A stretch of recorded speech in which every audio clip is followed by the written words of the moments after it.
Like previously we talked about, I don't really have time to go deep into osteology. Yeah, this is something presenters will do. If you're confused about logistics, we're gonna do this live next week. Getting a lecture on today. If you're wondering when we're going to have a presentation on next week's lecture material, leg and ankle, there isn't going to be one. So we can talk about what that means. Lower limb. Okay. Next week, we'll look at both the front and the back of the body. We haven't looked at the front of the body yet. Next week, we'll look at this region. Okay? For now, this is actually our second time talking about this region. Actually, we're talking about a third time when we get the abdominal wall. But anyways, there's a ligament running from ASIS to pubic tubercle down here, and that's the inguinal ligament. And it covers, a passageway, and through that passageway, stuff can flow from pelvis to thigh and vice versa. So, in particular, femoral nerve, femoral artery, femoral vein.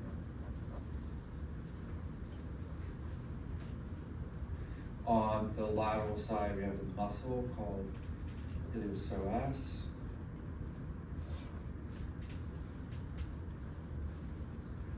And on the medial side, we have a muscle called pectineus.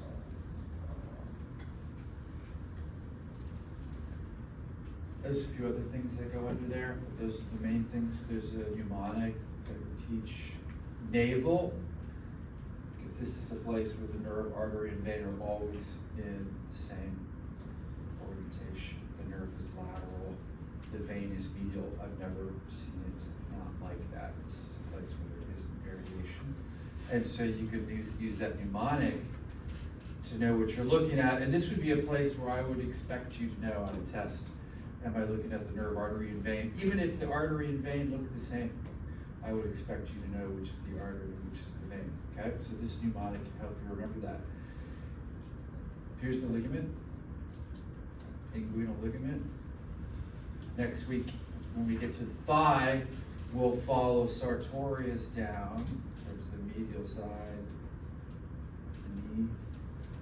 And we'll look for adductor longus medially. And when you do that, you just form the boundaries of what's called the femoral triangle. Let me do that with a different color. So, inguinal ligament, sartorius, adductor longus made a triangle. And in that triangle, we can see those things that I just diagrammed, right? Okay. So here's the triangle that I just drew in ink. And you can see the three major neurovascular structures are femoral nerve, artery, and vein.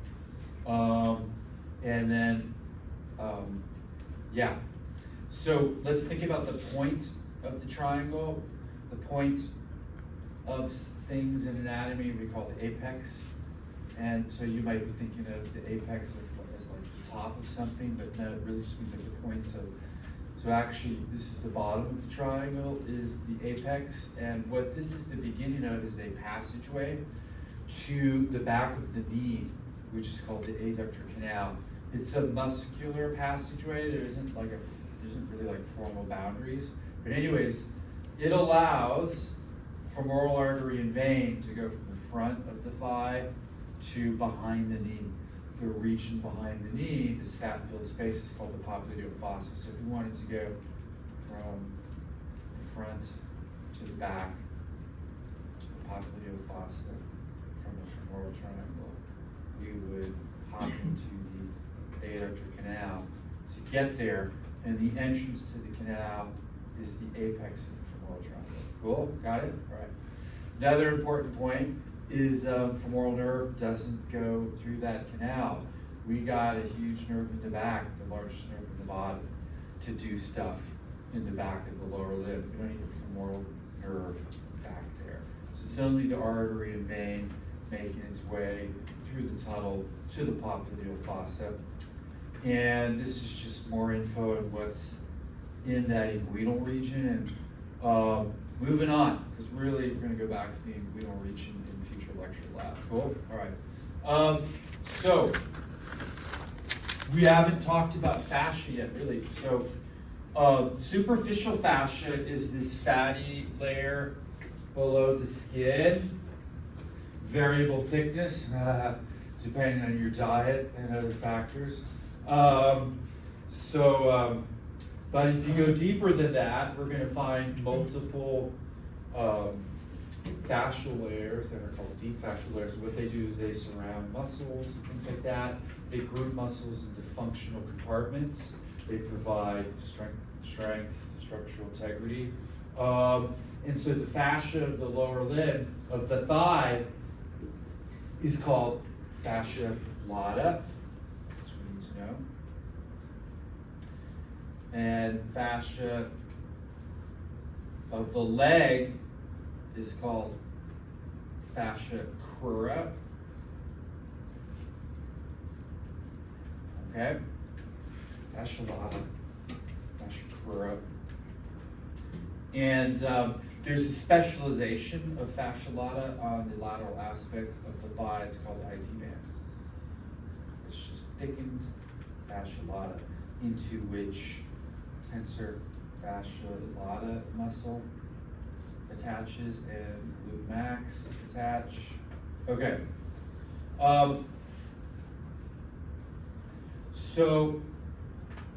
Another point that maybe you didn't get from an intro anatomy course. There's two sets of veins in the body. There's a superficial set and there's a deep set. The deep set travels with arteries of the same name. Oftentimes we actually have removed them from our cadavers to make it easy to see the arteries. When you start getting into the brachial plexus, you'll see that in some bodies. It's not that they didn't have deep veins, we removed them so you can see stuff easier. There's a superficial set of veins. I mean, I don't know. I don't spend a ton of time in the gym. Let's just say I spend more time on the couch. But like people who work out a lot, you'll see veins underneath the surface of the skin. And these are veins, for example, where we can draw blood, etc. Okay? And the thing with the superficial veins is they don't travel with arteries. That's why we can use them to draw blood, because you're not going to hemorrhage out your patient by drawing blood from the median cubital vein. There is no median cubital artery, so you can dig around there, and you might have had a bad experience where it took them a while to find a median cubital vein. There is no danger in doing that. There would be a huge danger if you were trying to draw blood from a system where there's an artery next door. So we can take advantage of the fact that there's superficial veins, but they have to drain into the deep venous system eventually, right? It's not like they just, whatever, hang out below the skin. And so, for example, if you're a superficial vein in the lower limb, you gotta eventually hook up with the deep venous system, and that's gonna happen in the femoral triangle. But those superficial veins are near the surface, so they're above the deep fascia, so there's a problem. How do they get to the deep veins? They gotta go through a hole. Here it is, the saphenous ring. You're not gonna see it because we removed the deep fascia on the limbs of our bodies. Otherwise, like, you wouldn't be able to see any muscles on our bodies. So that's, one of the downsides to not dissecting. You don't see some of the superficial stuff. But way more interesting stuff in the leg than the saphenous ring. But anyways, that's what it is. It allows a superficial vein, in this case, the great saphenous vein, you can see it right here, great saphenous vein. It allows that vein to hook up with the femoral vein. Any questions about that? Does that kind of make sense? Okay. Here's that specialization of fascia lata, the lateral aspect of the thigh called the IT band. I talked about two muscles inserted into it. Let's think a little bit about what it's doing distally. It's attaching to Gertie's tubercle. Gertie. Okay. No idea who Gertie is or was, but maybe an anatomist or a clinician, and they had an IT band insertion named after them. So, okay, yay Gertie! And this is on the lateral aspect of the tibia, proximal tibia. Okay, and so the IT band actually stabilizes the knee joint on the lateral aspect. We're going to think about the knee. These, if you go back here to the osteology that I said absolutely nothing about. Okay, the femur is angled, right? Angled in. There's a Q angle. And that's an adaptation for bipedal locomotion and keeps the center of gravity between our legs, but it puts undue strain on our knees more than quadrupeds have on their lower limb joints. So over time, our knees break down, wear out. However, to try and resist those forces of entropy, second law of thermodynamics, we completely destroyed everything while we're alive. We're going to try and stabilize the knee with, different kinds of structures like, I have no idea what just happened. Okay, ACL, PCL, menisci, lateral collateral ligament, medial collateral ligament, but then we're going to drape over that muscles and tendons, and even more on the side, IT band's going to help strengthen things, quadriceps in the front. So we're going to be thinking about all these stabilizing factors. Cool? Okay. So IT band is one of those stabilizing factors. Okay. And if it gets tightened for various reasons, things like that, it can actually start to pull the patella laterally. The patella can get misaligned, and that can cause biomechanical issues. I'll leave that up to the path people to give you more detail on. So the fascia, the deep fascia, is pretty tight. Okay, right? It's protecting muscles, grouping them into compartments. Anything that increases pressure below it, deep to it is a better term, can be really problematic because the deep fascia is so tight, we can't really release that pressure easily, and then it can cause necrosis of nearby tissue, meaning death. And that syndrome is called compartment syndrome. Okay, so like excessive inflammation, or maybe there's a hematoma, buildup of blood, whatever it is. There's no way to relieve that buildup of pressure because of the compressive force exerted by the deep fascia, and it will start to kill the tissue. It's really, really dangerous. You can Google this on your own time. I recommend it if you like to watch like surgery videos and like whatever, clinical videos, because you can see some cool videos of how you treat this. You treat this, go in, cut open the limb, down to the deep fascia, zip it open to decompress the internal structures to relieve the pressure. Of course, now your patient is at extreme risk for deadly infection, right? So that's why you don't want to get this. I used to say annually it was like 20,000 people die every year in the United States because they showed up for the hospital, for like, I don't know, a broken femur, a bad cough. But that's not why they died in the hospital. They ended up dying from an infection that got in the hospital. Now it's probably like 50,000 a year. It's going up because of antibiotic resistance. It's pretty scary. So anyways, like you can treat this, but it's dangerous. So open up again down to the deep fascia and zip it open until things decompress. Yeah. Is it super common to? Is it what? Is it super common to get compartment syndrome? No, but I don't know the epidemiology of it, but I don't think it's super uncommon. Like, you know what I mean? It's not like, like some conditions that are 1 in 10 million. Yeah. Okay, so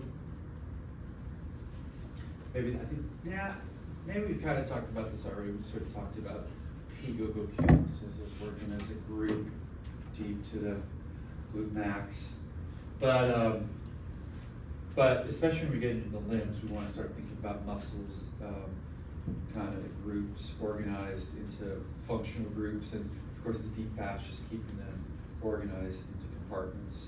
So there's 3 compartments in the thigh we're going to be thinking about. Each compartment has its own neural innervation. Okay.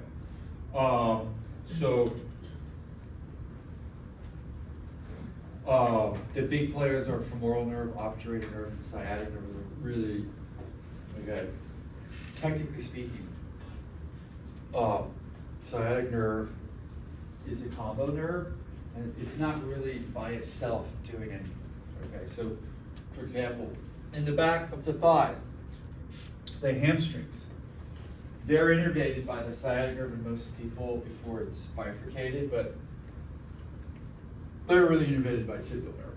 Okay, so really, actually, big picture for the whole back of your lower limb, it's all tibial nerve, just one muscle is. So like if you're forgetting, if you had to guess, every single muscle in the back of your lower limb is innervated by tibial nerve except for one. If you had to guess, every single muscle in your lower limb is innervated by tibial nerve except for one. If you had to guess, every single muscle in your lower limb is innervated by the tibial nerve except for one. I wonder why I repeated that. So, femoral nerve to the anterior compartment, obturator nerve to the medial compartment, tibial nerve to the posterior compartment of the thigh. So you kind of want to, you know what I mean, group this together in your mind. Now we're going to start working through these compartments. I got to speed up. I got to do at least 45 slides per half of this lecture. You guys already placing bets? Think I can do it? No way. All right. So this is fun. I like this, like when you're dissecting the cadaver and removing the skin of the thigh. It's so cool to see sartorius disappear. It's the most superficial, so it's the first muscle you see into your compartment, and it's a cool muscle. It starts off at ASIS, but then it wraps immediately all the way across the thigh. And check it out, it goes past the knee joint, down to the medial aspect of the tibia, almost like just opposite where the IT band is attaching. So it's actually going to help stabilize the knee joint medially, okay?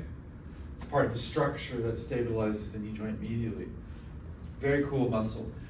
Underneath it, you can find the different parts of quadriceps. That quadriceps is super straightforward, easy to find on the cadaver.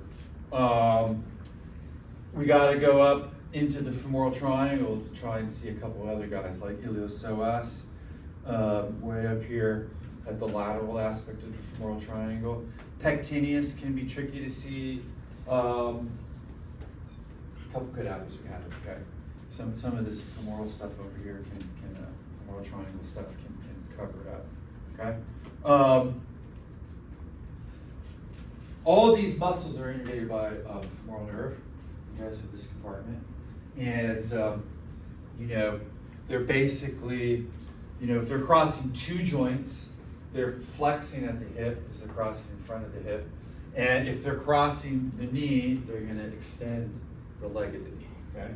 So another new thing to think about is the fact that some muscles work at multiple joints. I don't think we had any examples of that in the gluteal region, but we do in the limbs. Okay, so we want to be thinking about that too. So for example, iliopsoas can work at the hip joint and it can work at the knee joint. In fact, it has like at least 5 actions, right? Multiple actions up here at the hip joint and multiple actions here at the knee. And so think about that. So, okay, so iliopsoas coming from 2 different proximal muscles, iliacus, psoas, and traveling under the inguinal ligament, see the inguinal ligament, and attaching to the lesser trochanter of the femur. So we want to know that lesser trochanter. By the way, we saw that lesser trochanter on a radiograph. Okay, before I forget, because we got 2 days before an exam. I'm going to send an announcement if I don't forget. Please bring a pen. that you can just keep in your locker and then just get rid of it at the end of the course. You're gonna use that pen, you could use it for notes in lab, but you could also use that pen for the lab exam. I don't like to read lab exams where you've used a pencil. Oftentimes the ink is too light and I can't read it, okay? So please bring a pen. There's some other thing I wanted to say. Yeah, under study guides, there's a study guide for x-ray material. Read that before Wednesday. There will be 6 questions on x-rays, okay? So read that. I felt like we didn't do it as much as we could have in the cadaver lab, right? Got it? It's pretty straightforward stuff. Just baby steps into radiography. You're gonna have the whole course on that, but just so you're aware. Cool. By the way, too, if any of you have questions during this lecture or during break about lab exam, format, whatever, happy to answer your questions, okay? Okay, so pectineus also attaching pretty close to the lesser trochanter. This guy's kind of interesting muscle. Because of its orientation, look at it, coming medially and going laterally to the femur. It can flex the hip joint, but it can also function as a adductor. So it's like a dual functional muscle. And because of that, actually, like a lot of muscles that kind of skirt rolls like that, it's sometimes dually innervated. Could you guess what its other nerve would be in addition to femoral? Obturator. Obturator, right? Because it's, yeah. Iliopsoas, inserting in the lesser trochanter, major flexor of the hip. Let's talk about sartorius. Have you ever heard that term? Sartorial, right? Something that's sartorial, something like that's related to clothes. Okay, so it's an old term for people who worked with clothes, and I think, like back in the day, people would often sit like in a meditative cross-legged position to sew, and to get your legs into this cross-legged meditation. You're not going to be meditating. What you're doing is using sartorius. You're flexing at the hip and abducting at the hip, and you're not extending, you're flexing at the knees. So sartorius is different from quadriceps, okay, to do that. So that's the action of sartorius, but I don't know, apparently ancient clothes makers, sewers, whatever, were called sartors or something like that, all right, so sartorius. Multiple functions. By the way, there's another one that I didn't mention. The knee isn't a pure hinge joint. Actually, when the leg is flexed at the knee, you can get rotation, slight rotation, and sartorius can do that too. So kind of an interesting muscle. And you're gonna see femoral nerve coming down into the thigh under the inguinal ligament. It's this massive nerve, it's like as thick as a pencil, and then you'll see these little muscular branches going off to various muscles. So you'll probably see on some cadavers muscular branches going to sartorius, whatever. Cool? Okay. Just quickly, Yeah. Does the pectineus also travel under the inguinal ligament? It does. It does. Okay. So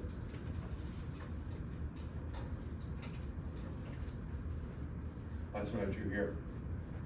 All this stuff is going under the inguinal ligament. Okay? Iliopsoas, pectineus, femoral nerve, whatever you name. Yep.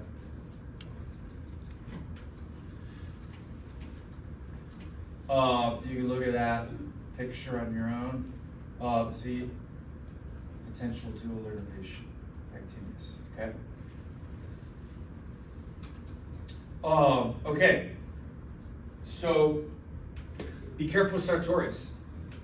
Sometimes we kind of, it's an anterior compartment muscle, but it's not extending the leg at the knee like quadriceps. Okay, it's flexing the leg. So be careful down there. Quadriceps, though, extending the leg at the knee, and multiple parts, easy to understand. One part only, okay? One part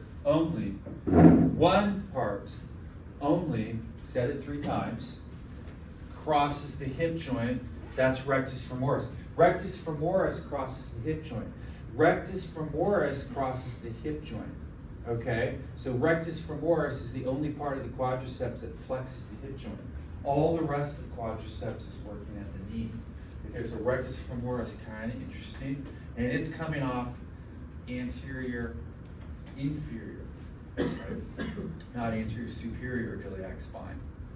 Anterior, inferior iliac spine. Okay, right here.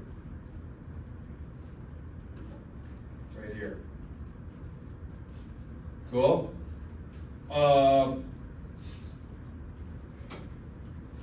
Okay. You can read about it. And this muscle, coalesces into a tendon, and embedded in that tendon is a sesamoid bone. Sesamoid bones are bones that grow in a tendon that increase their efficiency, biomechanical efficiency. And so, the bone growing in the tendon of quadriceps is the patella. Okay, so this is the tendon right here of quadriceps. But then, if you're going from bone to bone and adding connective tissue, that's not a tendon. So technically speaking, this is patellar ligament. And that is the connective tissue that clinicians target if they're testing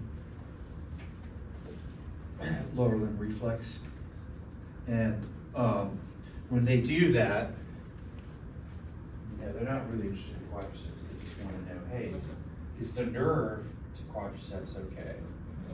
And then they want to know, the roots to quadriceps are L2 to L4, right? Femoral, so they really want to know, is lumbar spinal cord okay? It's like an old school way of asking the question, is my lumbar spinal cord okay?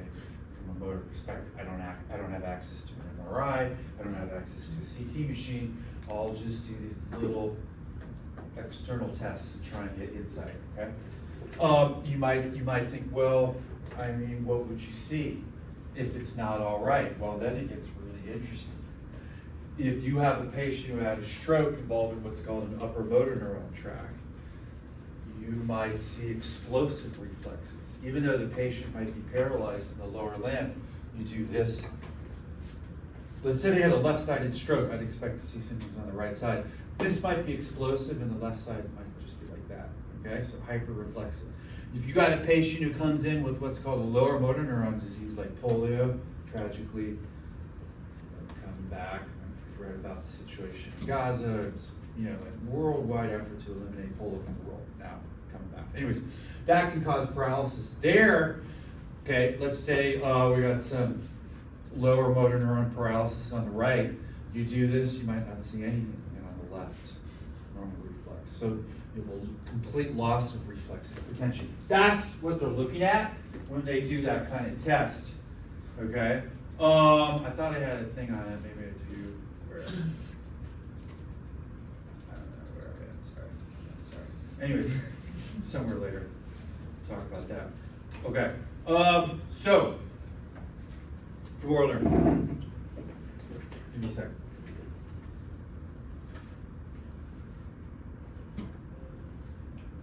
Oh Lord. Okay. Now I'm on slide 20. Do it. I think I can get to 50 before break. I don't know. Let me try. Okay. 2 other comments about femoral nerve. If you're presenting next week, I want you to show it to us in 2 places. Here, in the femoral triangle, and inside the cadaver, just lateral to psoas before it's left, okay? You're gonna look for it 2 places. I can show you how to do that. You're gonna do the same thing for obturator, okay? I'll show you how to do it. Okay, you'll notice femoral nerve comes through the inguinal ligament and just gives off all these little motor branches. There are 2 other branches I wanna think of. The longest branch of femoral nerve is actually called saphenous nerve. Think S for sensation. It's gonna head down towards the medial side of the knee and run down the medial side of the calf for sensation. Okay? Saphenous nerve, sensory nerve, medial side, lower limb. There's also some cutaneous branches of femoral nerve just to the front of the thigh for sensation. Okay?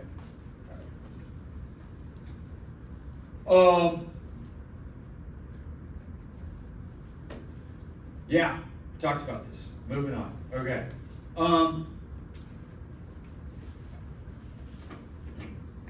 We have a cadaver where you can see lateral femoral cutaneous nerve, which is a branch of the lumbar plexus. We kind of briefly thought about lumbar plexus last week. We'll think about it more. And this nerve goes over sartorius and just provides sensation to the lateral aspect of the thigh. Okay, so lateral femoral cutaneous nerve. And if you're inside this is the aorta, iliac crest. So if we're like looking at the posterior abdominal wall, we've taken the GI tract out. Do you remember that view from last week?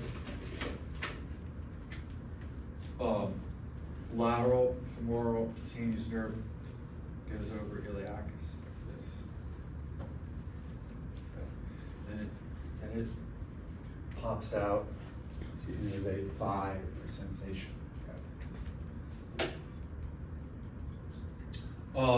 Okay, medial compartment. These muscles bring the femur back in towards the midline. So this is the adductor compartment. I think it's easiest to understand on a cadaver, at least first, like your first pass. Look at the cadaver from the front and head to the back, okay? And so if you do that, if you look at the cadaver from the front, first muscle you see is adductor longus, okay? Right under it is brevis, and we've got some cadavers where we took a scalpel blade, cut adductor longus right through the middle and flipped it open like a book, and you can see brevis underneath. You want to know one trick to verify that you're looking at brevis is, if you're looking at brevis, you should see the nerve to the adductor compartment. What's that nerve? Obturator nerve.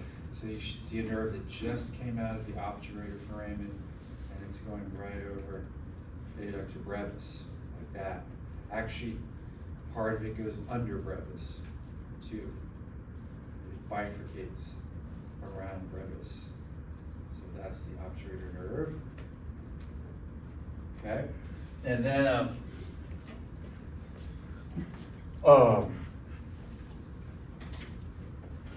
those are our first two. You can see all these guys are coming off, in the vicinity of the pubic rami, so the medial aspect of the pelvic girdle. And lastly, we get to adductor magnus. Magnus large. Anyone play chess here? Do you know why I brought that up? Do you know who the world's greatest chess player is right now? Magnus Carlsen. So he's got the same name. #1 chess player in the world. Anyway, I think he just means large or something. He's Norwegian, I think. So this muscle's interesting. This is our second muscle we're talking about today that has dual function and dual nerve innervation. So adductor magnus is getting innervation from obturator nerve, but also from tibial nerve. At least some people, I don't know, like maybe most, have dual innervation. Okay? I want you to kind of look at distal adductor magnus. So like as we're following it down to its distal attachment, down here, there's a little hole formed in these connections down here distally. And that hole is, let me remind you, here's the femoral triangle. Guimal ligament, sartorius, adductor longus. Okay, see it? Okay, what was going through the femoral triangle? Femoral nerve, artery, vein. Okay, and this apex of the triangle was the entrance to a tunnel that allowed stuff from the front of my thigh to get behind my knee.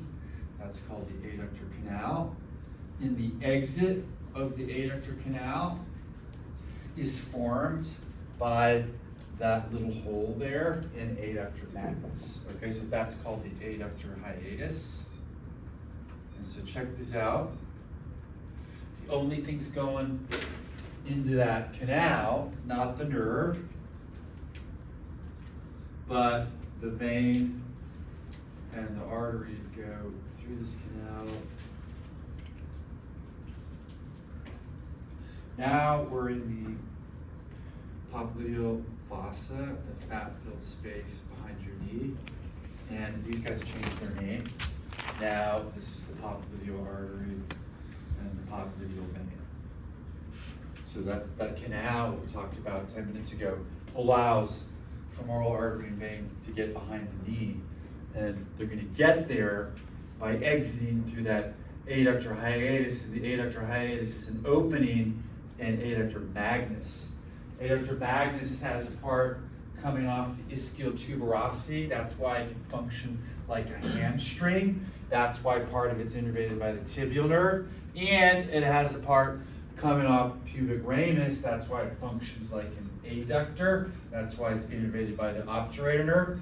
Multiple functions, multiple proximal attachments, 2 different nerve innervations. Make sense? Okay.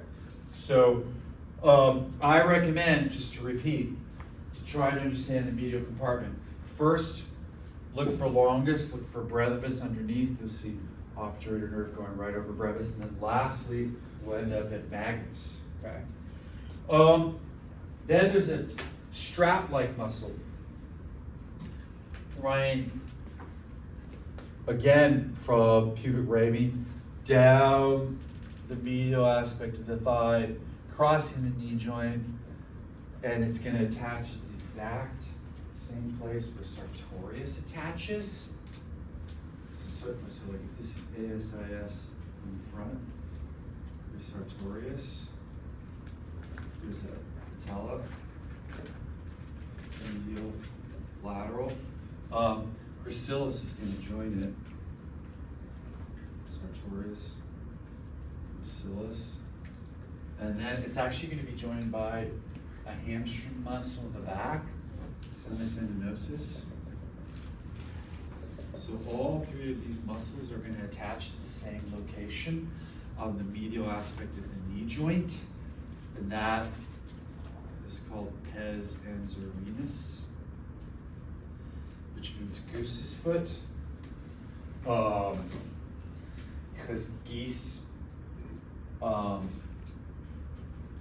have feet where there's 3 toes pointing forward. And if you want to know how I know that, because one of my buddies when I was growing up, Henri, down my block, used to hang out with Henri a lot.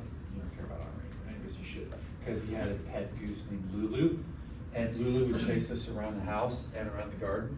And so I learned a lot about geese. One, they're crazy and angry and nasty if they don't like you. Be careful of geese. Pes anzerinus, 3 muscles from 3 different compartments, all attaching in the same location, medial to the knee joint. Does that make sense? What was stabilizing the knee joint laterally? IT band. Okay, cool. So, gracilis coming down here. That little attachment site, that right there, like I was just saying, sartorius is going to attach there, and so is semitendinosus. Okay? 3 muscles, 3 tendons, 1 common attachment site. 3, that's why some early anatomists thought it looked like a goose's foot, apparently. Moving on. So here they are again, these adductor muscles. Okay? Pectineus is dual function. You can think of it as part of the anterior compartment. I would say that's usually how we think of it, but it can function as an adductor too. That's why I included it in here. And you can see how these are all coming off the pubic rami for the most part. Don't forget about that secondary attachment site of adductor magnus. Remember, what you're sitting on right now is your ischial tuberosity. I like to integrate, tie back to earlier lectures. Let's think about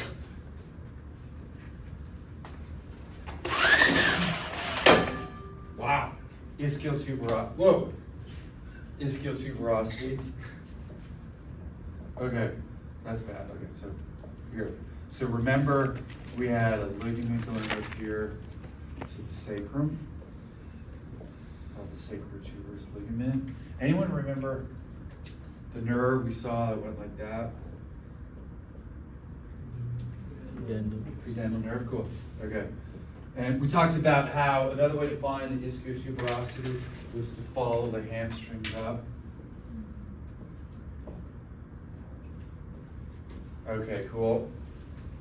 And now I'm saying the third reason we could be interested in the ischiotuberosity is it's an attachment site for adductor magnus. 3 reasons to be interested in the ischiotuberosity. Okay, so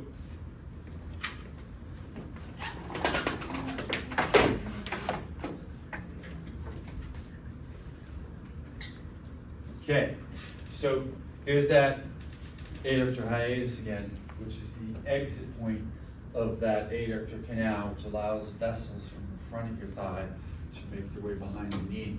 If you're wondering, like, why go through all the trouble? Why does the femoral artery in the vein need to get behind here? Because all of the blood supply to the lower limb essentially is from the femoral artery, which is on the front. So we have to get stuff to the back somehow. Question? Just a quick question. The femoral artery changes its name to the femoral nerve? I mean the femoral, No. the popliteal artery? Yeah. Okay. It's like, I don't know if you've ever been to a city where you're on a street and it's like Beijing's like this in China. You're on a street and you think everything's okay. You know what the street's called. And then like a kilometer later, it's a whole totally new name. Uh-huh. I'm sure there's a lot of cities like that in the US where the same thing happens. So, yeah, in fact here, I think Highway 99 becomes Highway 80. It's the same road. Okay, got the idea? So femoral artery becomes popliteal artery. It's just kind of, arteries often take on the names of the surrounding area, okay? Okay. Right. Even though it's essentially the same vessel. All right. More detail if you want it, okay? Yeah. Secondary action of the hip joint. I mean, if you think about the orientation, let's look here. It kind of makes sense that in addition to pulling the femur back towards the midline, i.e. adducting, they're in a position where if they shorten, they're going to exert some flexion too at the hip joint, okay? So these medial compartment muscles can function as flexors too, okay? So actually, let me go back.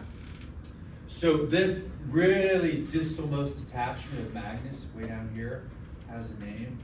That's called the adductor tubercle. It's a little projection on the medial aspect of the femur that we want to look like. Another kind of bony attachment site that we want to think about on the femur is called linea aspera, which is mid-femur, and it's a common attachment site for many of these adductor muscles. So linea aspera and adductor tubercle, a couple attachment sites we want to think about in the femur. Okay, a few others. Lesser trochanter for iliopsoas, pectineus attaches close to that. Greater trochanter, P. guguq muscles attached near greater trochanter. Okay. Cool. Right. So, this is the apex of the femoral triangle. And so what we're going to do is we're going to have stuff enter that adductor canal there to try and get into that popliteal region. It's not the femoral nerve, okay? The longest branch of the femoral nerve, saphenous nerve, which is the sensory nerve, technically enters this canal and then exits it. It's not trying to get back here, saphenous nerve. So it kind of comes off femoral nerve, enters the canal, exits, and heads down the medial aspect of the lower limb. Does that make sense? Okay. So talked about adductor hiatus already. It's the opening in magnus muscle. Let me show you an image of this. So if you're looking for another study guide. There's a great resource called Ackland Anatomy.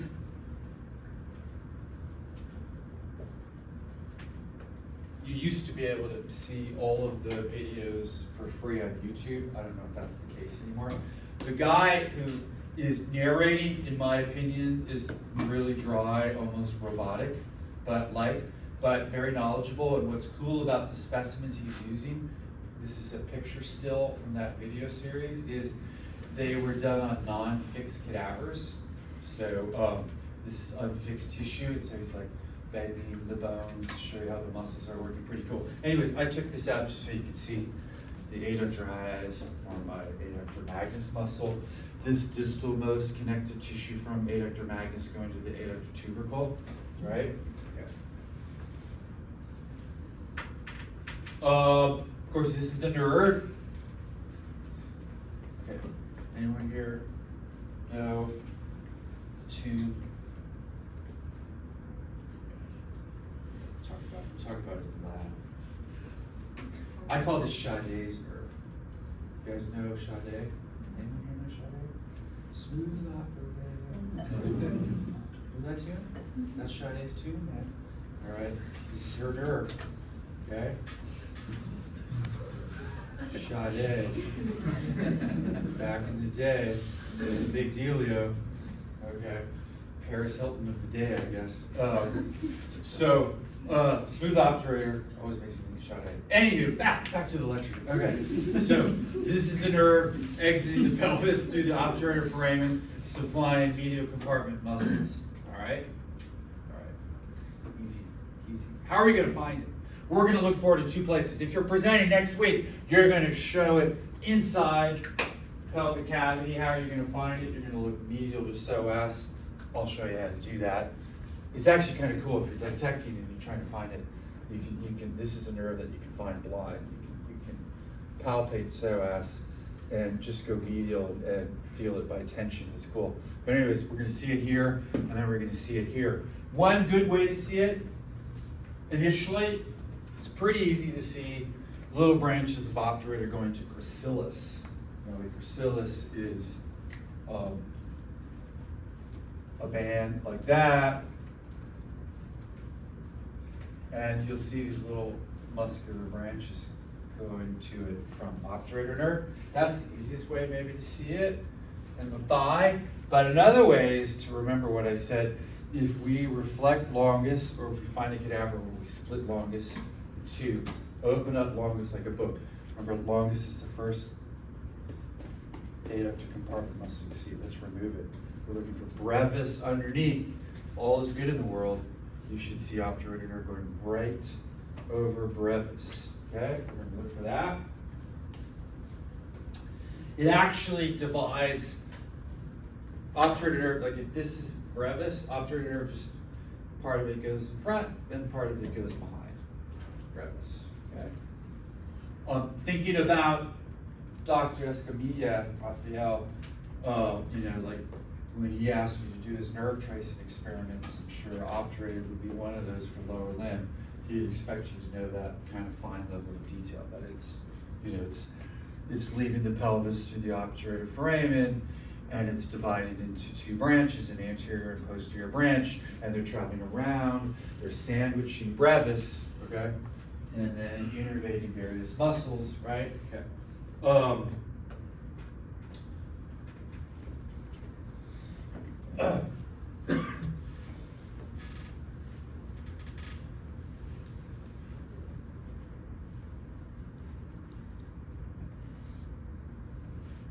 Obturator nerve and femoral nerve share the same roots, so that's nice. Give me a second.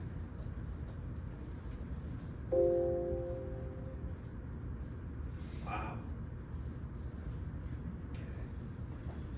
Okay, we're good. Good. I gotta do 18 slides before break. Okay.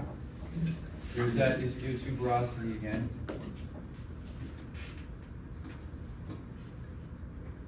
And you can see our hamstrings converging up there. Okay? And then as we go south, as we look distally, the hamstrings are going to go on either side of the knee joint. Okay? across the knee joint medially and laterally. All right. There's one hamstring that's not coming off the ischiotuberosity. That's the short-headed biceps femoris.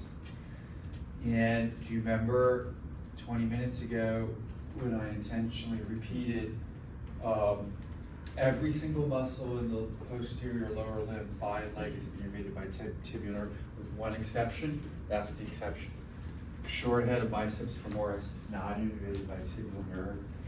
It's innervated by common fibular nerve. Common fibular nerve. Every other muscle, every single other muscle in the lower limb, posterior thigh, posterior leg, tibial nerve, no exceptions except for short-headed biceps femoris, okay? So that makes it easy for us. You can just, forget about biceps femoris, short-head. Just when in doubt, it's probably tibial nerve. You're thinking about the back of the lower limb. And so here's another view, and you can see, ischiotuberosity again. We can see the sacrotuberous ligament coming off of it, right? This would be my ischioanal fossa right here. So that's last week, okay. And you can see how these hamstring muscles kind of go laterally and medially around the knee joint as they head south. Okay. Sometimes people have trouble differentiating semitendinosus from semimembranosus on the medial side. The way I usually teach it, I know it's kind of dumb, but like semitendinosus, the tendon ends up being on top of membranosus, and it's like the most cliche tendon you'll see in the body, other than like the calcaneal tendon. There's no tendon that looks more tendony, okay? So, can't believe I just said that. So that's how I know I'm looking at semitendinosus. Semimembranosus down here, not as much, not as cliche tendony like, okay? That's how I differentiate it. But semitendinosus is really on top, okay? More superficial, especially as you make your way further south. That's how I differentiate those. Biceps femoris is on the lateral aspect, okay? That semitendinosus, by the way, with that really cliche tendon, is going to join forces with, like I said earlier, with sartorius and gracilis. And those three muscles will form a common attachment. Three tendons forming a common attachment on the medial side of the knee, so we're going to call that three-pronged tendinous attachment site, pes anzerinus. Because why wouldn't we call it pes anzerinus? One of those must mean goose in Latin or Greek, pes or anzerinus. I don't know which. Pes, I think, means foot, right? Pes. So it must be anzerinus, must be ancient Greek or Roman for goose. So there it is. Three muscles from three different compartments, each innervated by a different nerve. So gracilis from the medial compartment innervated by obturator nerve. Sartorius from anterior compartment innervated by femoral nerve. Semitendinosus from posterior compartment innervated by tibial nerve. They all converge their tendons and they attach just opposite Gerdy's tubercle, really, and stabilize medial aspect of the knee. It's kind of a cool little grouping to think about. We have a lot of examples on cadavers to see that, okay? Just, you can look at this on your own time. Check this out, short head though. Common fib, everything else tibial. Another thing to think about in the posterior thigh is what's that sciatic nerve doing? So far, we only saw it, remember, we first saw sciatic nerve coming out of the greater sciatic foramen. We looked for that piriformis coming out of the greater sciatic foramen. And then we looked for this humongo nerve right below piriformis. Okay. And so now, look what it's doing. It's traveling down posterior thigh underneath the hamstrings. And now it's entering the popliteal fossa. And there, in most people, but there's always biological variation, but in most people, sciatic nerve, once we get to the popliteal fossa, it will bifurcate into a tibial nerve and a common fib. Okay. So that's typically happening. That bifurcation is typically happening in the popliteal fossa. Yeah, question? If they bifurcate earlier than normal, do they still follow the same path for the most part, besides like the potentially piercing or piriformis? Yeah, I mean, I haven't seen like a common fib, for example. I don't know, like traveling way over here down. They like they'll typically bifurcate up here and just travel together. And then, yeah, but you know, sure there are case studies of weird things, right? People publish weird anatomical case studies, but I haven't seen that. I have seen the high bifurcated sciatic nerves. We might have one or two in the lab. I forget. Okay.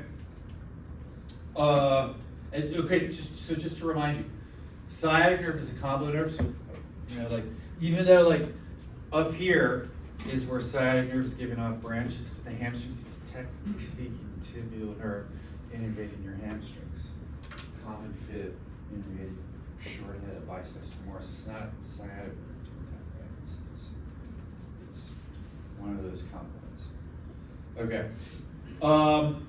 Here's just aspect of lateral thigh, and you know, I don't know, I've never heard anyone talk about lateral thigh as a compartment, but I suppose you could think of it as like, you know, tensor fascia lata as really functioning in its own sort of lateral compartment of the thigh. Situation, here it is. And it's inserting into the IT band along with, as you can see here, glute max. Of course, glute max also attaches to femur too, right? The gluteal line, like gluteal tuberosity. Okay. Anyone remember the nerve to tensor fascia lata? Anyone remember what else superior gluteal nerve innervates? Anyone remember what we call the syndrome if superior gluteal nerve is damaged? Oh, Trendelenburg gait, where your pelvis drops to the. Okay, next question. My right superior gluteal nerve is damaged. Which side would my pelvis drop to? Towards the lesion to the right or away from the lesion to the left? Left. Away to the left. Okay. All right.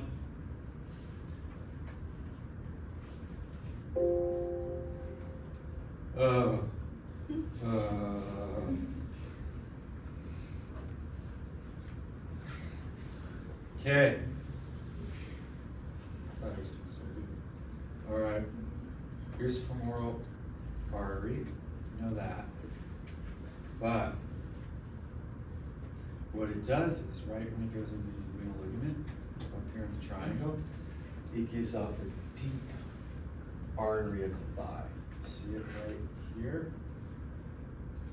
So femoral artery goes under the renal ligament and gives off a deep artery of the thigh, also called profunda femoris artery. And we care about that a lot. If you're presenting next week, you have to show us this. We care about it a lot because coming off, typically most people, the deep artery of the thigh are two arteries that wrap around proximal femur, so-called circumferential femoral arteries. A medial and a lateral femoral circumferential artery. And those are the guys that are circumflex, circumferential circumflex. Those are the guys that are supplying blood to the head of the femur. Do you see them up here? Okay? Really, really, really, really important. If you wanted to know, hey, am I looking at lateral circumflex femoral artery? Most people, you'll see a branch heading south down the femur. You see it right here. It's a descending branch. Okay. All right. That's how you know you're looking at lateral femoral circumflex. Anyways, you fracture proximal femur, we worry about separating the head of the femur from its blood supply. It's really, really, really important blood supply here. So when we get into the femoral triangle, it's not going to be enough just to see the femoral artery. We're going to have to see that deep femoral artery and look for the circumferential branches. Okay. All right. There's another thing though that the femoral artery does. I'll get to that in a second. We talked about the arteries in the gluteal region, and they supply a teeny bit of blood to sort of posterior upper thigh, but not major players. So really, only other players we need to think about are what are called perforating arteries. See these guys here? Coming off the deep branch. So remember the problem. Almost all the blood to the lower limb is coming from this artery on the front of the thigh. We got to get stuff to the back of the thigh, to the medial thigh, to whatever. So we're going to rely in part on these perforating arteries to do that. These perforating arteries. I think I have another picture of that here. You can see these guys. And typically coming off that deep artery of the thigh. Okay, so femoral artery gives off a deep branch, deep femoral artery. It gives off two circumflex arteries that wrap around proximal femur, really important blood supply to the head of the femur, and it gives off multiple perforating branches. Okay, all right. So that's kind of blood supply to the thigh that we need to think about. Okay, that femoral artery and vein are going to change their name when they get behind the knee. How do they get behind the knee? They go through the aortic canal, right? Okay. So one more slide on the perforating arteries. I know it's a lot of slides in my PowerPoint, but many of these slides are just repeating the same thing, just different images, different artistic takes. So if you look here, you can see these multiple perforating arteries coming off the deep artery of the thigh. Deep artery of the thigh. And here you can see a circumflex branch. Okay. You could look at this stuff in your own time. This is a table from the textbook if you want more detail, right? And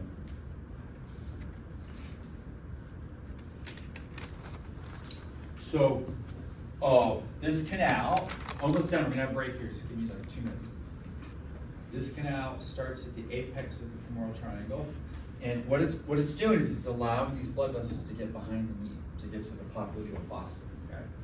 Okay. So the canal starts at the apex of the femoral triangle.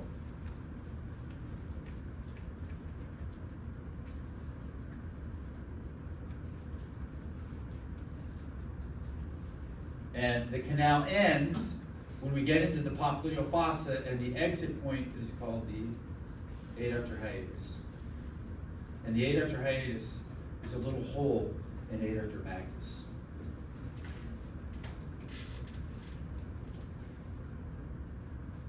And that passageway, I'm just going to do it for the artery. It allows femoral artery to go from the front of the thigh, through the thigh, to the back of the lower limb, and now we're behind the knee, and now it's going to change its name to popliteal artery.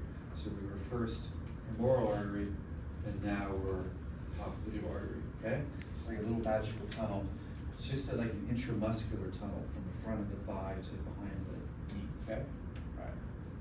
And now we're behind the knee, and because there's 3 compartments in the leg, popliteal artery eventually is going to divide into 3 branches, 1 branch going to each compartment. And really, this is like 2 weeks from now material, but you can see what popliteal artery is going to do. It's going to divide into 3 branches because there's 3 compartments in the leg. It'll be easy to see. If you want to see that in a few weeks, you got to remove gastrocnemius soleus, remove all that stuff if you see this. Okay.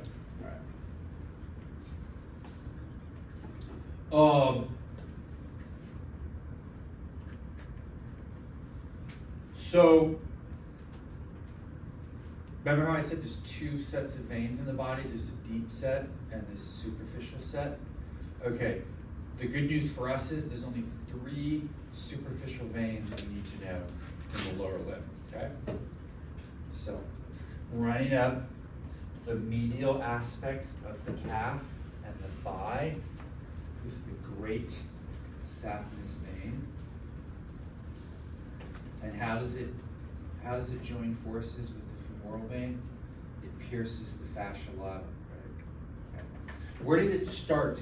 Tonight, when you take a shower, look at the top of your foot, and we all see like this massive venous network on the top of our foot. It's called the dorsal venous network or dorsal venous arch of the foot. That's where this vein starts. So we want to know that. We want to know this guy. And then the last one, and then we're going to take a break. If you look at the calf, there's a small saphenous vein running up the calf, and it's going to dump into the popliteal vein. Those are the only 3 things we need to know. Just want to make another comment, and then we're going to go into break. There's 2 nerves that travel with those 2 veins that we need to know. So, for example, traveling with great saphenous vein is the saphenous nerve that we talked about, the longest branch of the forearm. Here you see it right here. And traveling with the small saphenous vein is a sensory nerve. So like if you scratch the back of your calf, you know, a mosquito bites you, you're wearing short pants, you're camping in the Sierras, and a mosquito bites you down there, that is sensed by the sural nerve. And our presenters are going to show us those. All right? Yeah. Can you go over the second vein that you said? Because you said I got great saphenous And the great saphenous and small saphenous, great saphenous in particular, originates from those veins on the top of your foot, which is called the dorsal venous network or dorsal venous arch. You can see it right there. Does that make sense? All right. So to end, we'll take a 10-minute break. No, let's do 8 minutes. That great saphenous vein is sort of interesting. If your diet mostly consists of Krispy Kreme donuts, I mean that's tasty, but over time you're going to be a great candidate for a heart attack. So if they're worried that all your coronary arteries are plugged up with Krispy Kreme donut material, etc., you might become a candidate for a coronary artery bypass surgery. The question becomes, where do you get material to bypass the donut? One place is you could strip out the great saphenous vein and just suture it on the heart. Another way is to get an artery in the chest that we'll learn about later. So if you're going to remove great saphenous vein for a coronary artery bypass surgery, you got to make sure you don't damage the saphenous nerve as you do that. You know what I mean? Okay, let's take a break.